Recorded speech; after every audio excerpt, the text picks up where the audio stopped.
how do you explain when things don't go as we assume? Or better, how do you explain when others are able to achieve things that seem to defy all of the assumptions? For example, why is Apple so innovative?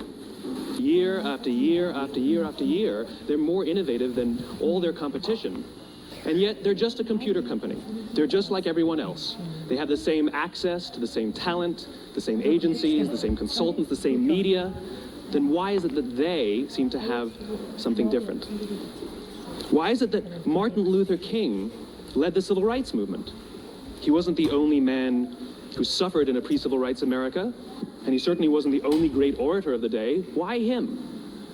And why is it that the Wright brothers were able to figure out controlled powered manned flight when there were certainly other teams who were better qualified, better funded, and they didn't achieve powered manned flight, and the Wright brothers beat them to it? There's something else at play here. About 3.5 years ago, I made a discovery, and this discovery profoundly changed my view on how I thought the world worked, and it even profoundly changed the way in which I operate in it. As it turns out, there's a pattern. As it turns out, all the great and inspiring leaders and organizations in the world, whether it's Apple or Martin Luther King or the Wright brothers, they all think, act, and communicate the exact same way, and it's the complete opposite to everyone else. All I did was codify it. And it's probably the world's simplest idea. I call it the golden circle.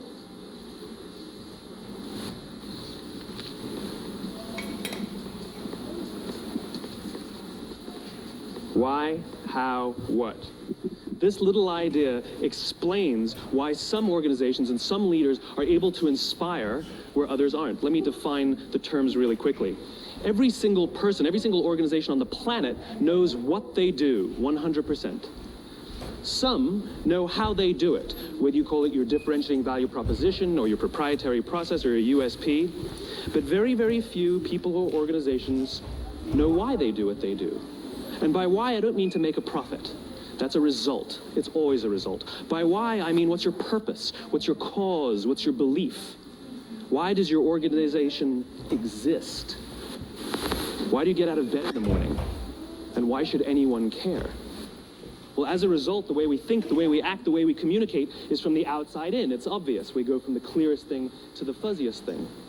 But the inspired leaders and the inspired organizations, regardless of their size, regardless of their industry, all think, act, and communicate from the inside out. Let me give you an example. I use Apple because they're easy to understand and everybody gets it. If Apple were like everyone else, a marketing message from them might sound like this. We make great computers. They're beautifully designed, simple to use, and user-friendly. Want to buy one? Meh. And that's how most of us communicate. That's how most marketing is done, that's how most sales is done, and that's how most of us communicate interpersonally. We say what we do, we say how we're different or how we're better, and we expect some sort of behavior, a purchase, a vote, something like that. Here's our new law firm. We have the best lawyers with the biggest clients. We have, we always perform for our clients, do business with us. Here's our new car. It gets great gas mileage. It has, leather seats. Buy our car. But it's uninspiring. Here's how Apple actually communicates. Everything we do, we believe in challenging the status quo. We believe in thinking differently. The way we challenge the status quo is by making our products beautifully designed, simple to use, and user-friendly. We just happen to make great computers. Want to buy one? Totally different, right? You ready to buy a computer from me?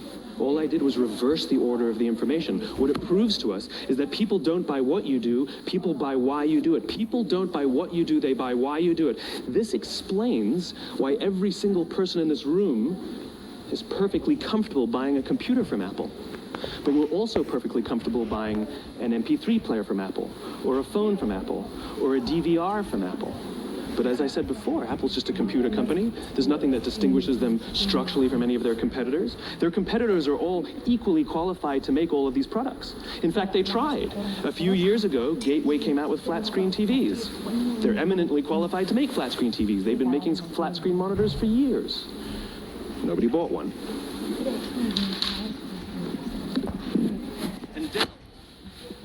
Dell came out with MP3 players and PDAs. And they make great quality products, and they can make perfectly well-designed products. And nobody bought one. In fact, talking about it now, we can't even imagine buying an MP3 player from Dell. Why would you buy an MP3 player from a computer company? But we do it every day. People don't buy what you do, they buy why you do it. The goal is not to do business with everybody who needs what you have.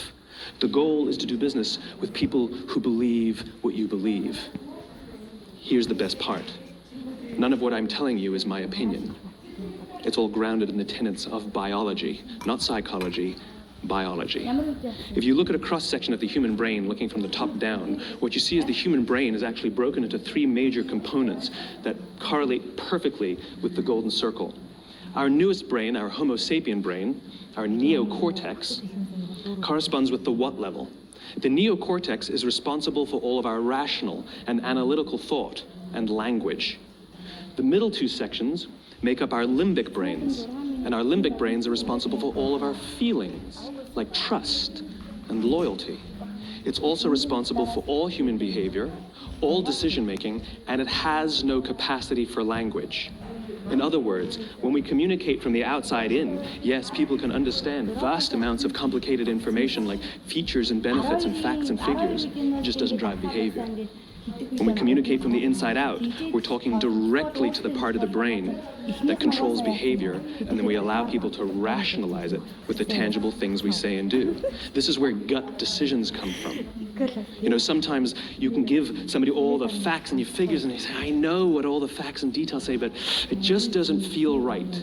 Why would we use that verb? It doesn't feel right. Because the part of the brain that controls decision-making doesn't control language. And the best we can muster up is, I don't know, it just doesn't feel right.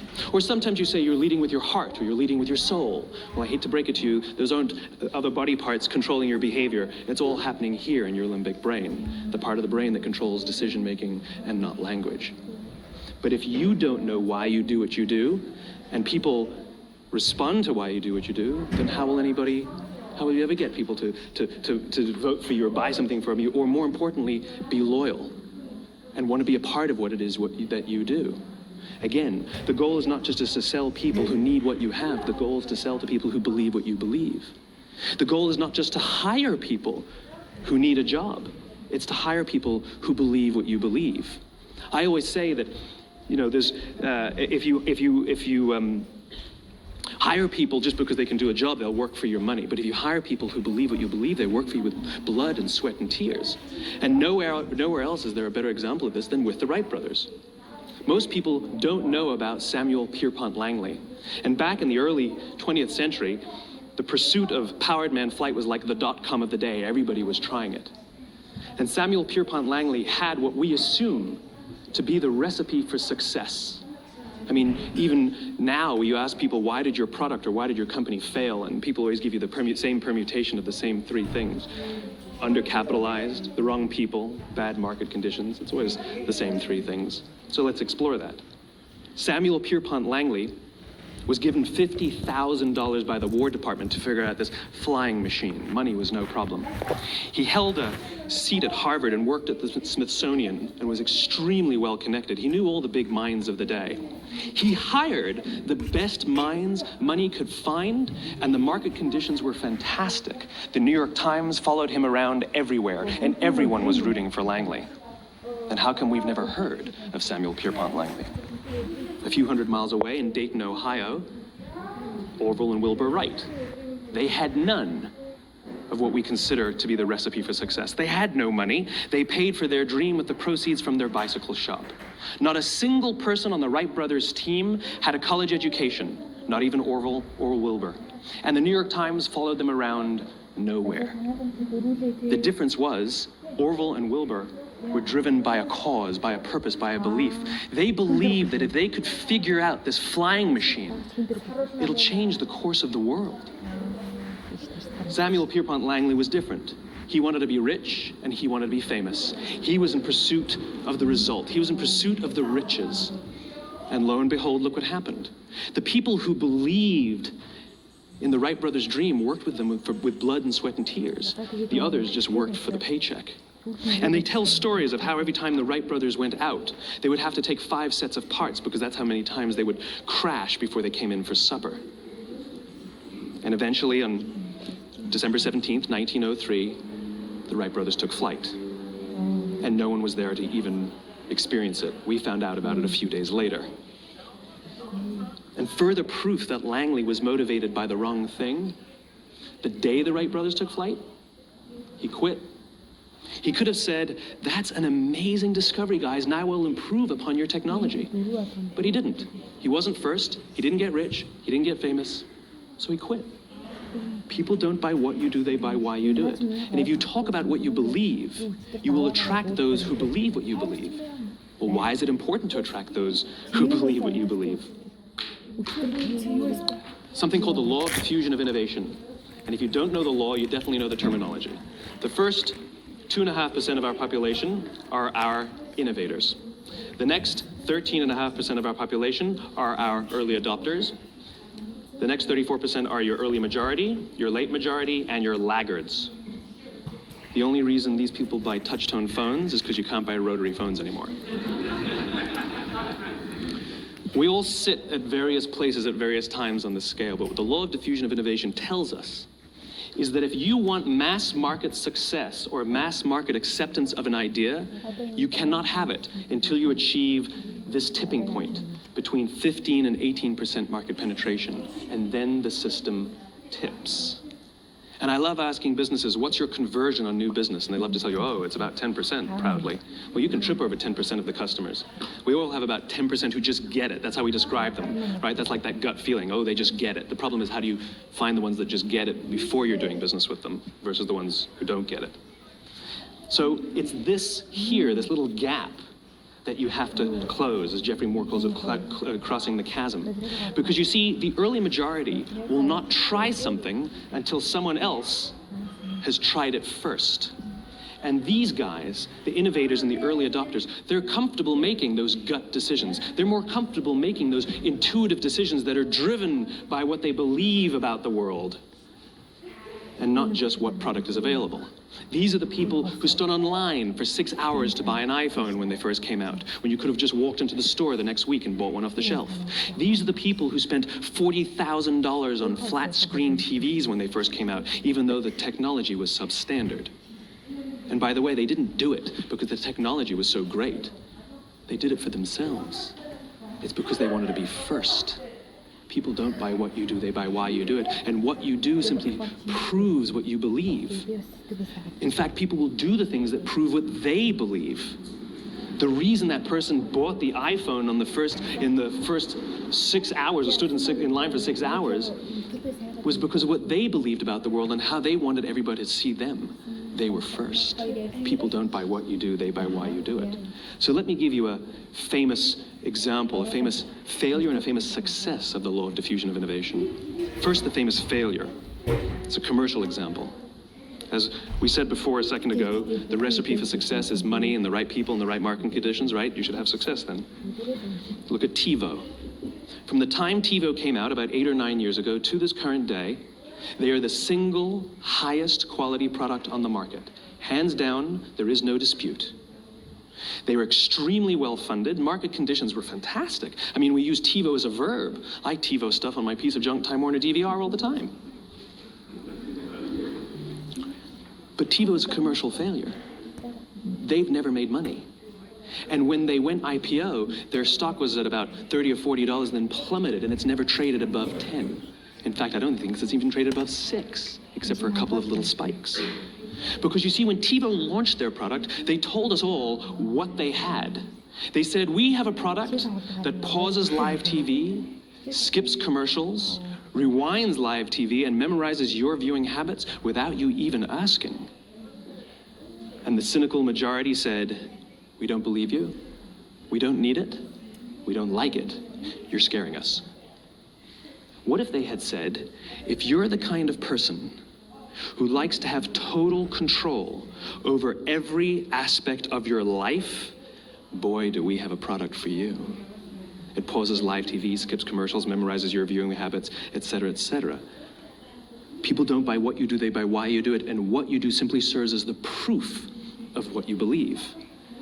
Now let me give you a successful example of the law of diffusion of innovation. In the summer of 1963, 250,000 people showed up on the Mall in Washington to hear Dr. King speak. They sent out no invitations, and there was no website to check the date. How do you do that? Well, Dr. King wasn't the only man in America who was a great orator. He wasn't the only man in America who suffered in a pre-civil rights America. In fact, some of his ideas were bad, but he had a gift. He didn't go around telling people what needed to change in America. He went around and told people what he believed. I believe, I believe, I believe, he told people.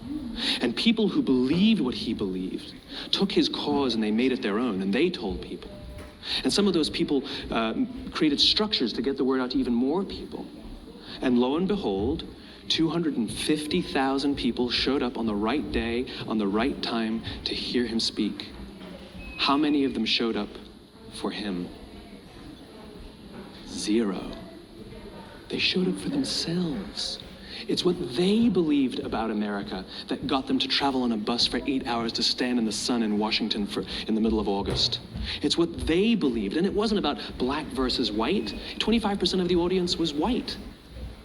Dr. King believed that there were two types of laws in this world, those that are made by a higher authority and those that are made by man. And not until all the laws that are made by man are consistent with the laws that are made by the higher authority will we live in a just world. It just so happens that the civil rights movement was the perfect thing to help him bring his cause to life. We followed not for him, but for ourselves. And by the way, he gave the I have a dream speech, not the I have a plan speech. Listen to politicians now with their comprehensive 12-point plans. They're not inspiring anybody. Because there are leaders and there are those who lead. Leaders hold a position of power or authority, but those who lead inspire us. Whether they're individuals or organizations, we follow those who lead, not because we have to, but because we want to.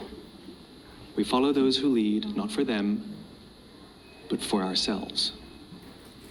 And it's those who start with why that have the ability to inspire those around them or find others who inspire them. Thank you very much.